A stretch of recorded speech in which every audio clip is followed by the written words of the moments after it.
Les tutos de Monsieur Garçon. Toujours dans ce problème de répartition, c'est d'essayer en fait de bien mélanger jeux vidéo, films, dessins animés, manga, comics, voilà, que tout soit également réparti. Vous pouvez remarquer, on va avoir de la série télé X-Files que j'ai mis au-dessus d'une borne d'arcade de jeux vidéo, avec un film américain comme Robocop. À côté, on a du comics avec Watchmen, on a Kamen Rider. Voilà, j'essaye vraiment de mélanger tout cet univers qui est très riche. Hein. Je réfléchis beaucoup avant de mettre chaque pièce. Donc c'est un travail assez long d'assemblage. En général, je fais des compositions, des petites compositions avant de coller. Là, on peut voir par exemple que le Astro n'est pas collé. Je me suis dit, je réfléchissais où le mettre.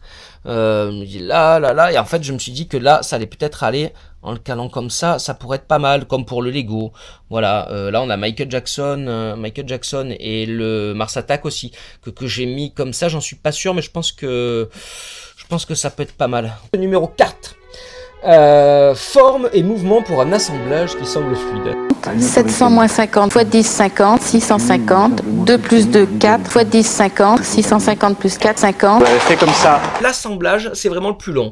Ce n'est pas le découpage le plus long. Tous les personnages ne sont pas jetés en pâture comme ça sur le collage.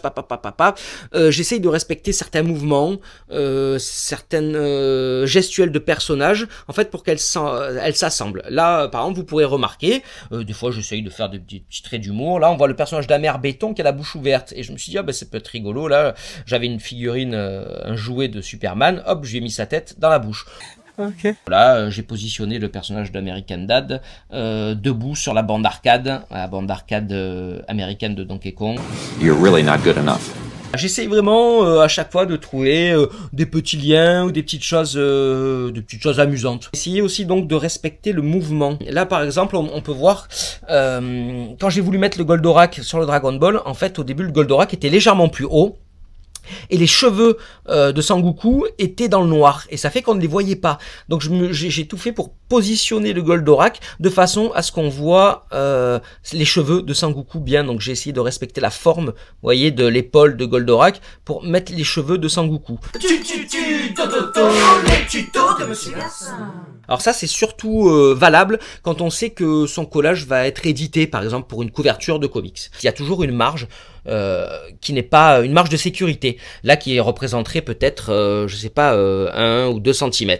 Et donc il faut savoir que ces 1 ou 2 cm ne vont pas être dans la couverture que je vais réaliser. Il faut tenir compte du fait que le bord va être coupé. Et pareil pour le bas. J'essaie de mettre des personnages de grande taille. Là, j'essaie de mettre des personnages voilà, qui, si ils sont coupés, se suffiront toujours à eux-mêmes et les gens pourront toujours en profiter. Voilà, là, vous voyez, même si je coupe, on voit toujours X-Files, on verra peut-être plus le Transformer, mais ça, c'est pas grave. On voit Skeletor. Et donc, j'essaie de mettre des grands personnages sur les abords. Il va rester très peu de choses en fait dans l'angle, vous voyez. Et donc c'est pour ça par exemple que j'ai mis Lisa Simpson. Pourquoi j'ai mis Lisa Simpson, un personnage des Simpsons? Parce que les Simpsons sont déjà représentés dans le collage. Ils sont représentés notamment par Marge qui est là. Et donc je me suis dit bon dans l'angle, vu que les Simpsons sont représentés par Marge, je vais mettre un Simpson là, comme ça. Si jamais il y a une grosse coupure là et là, ce n'est pas grave. Donc là on peut voir le Jojo Bizarre Adventure par exemple qui est assez conséquent, la Harley Quinn aussi comme ça. Si jamais c'est coupé, hop, ce n'est pas grave, on pourra toujours profiter du personnage. Voilà, j'espère que ça vous a plu, j'espère que c'était pas trop long. Donc je vous dis à bientôt pour d'autres tutos. D'ici là, amusez-vous bien.